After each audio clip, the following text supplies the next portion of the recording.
Ora buranı şişirden çok alıp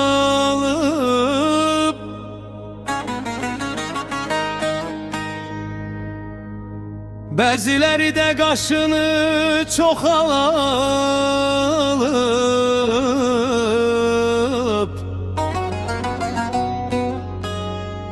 Nədənsə şalvar yubka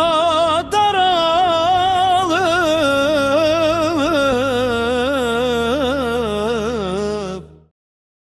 Baxdım qarpız yemiş yadıma düşdü Sındı qol qanadım yanıma düşdü İndi bəzi kişilər rəngləyir saçın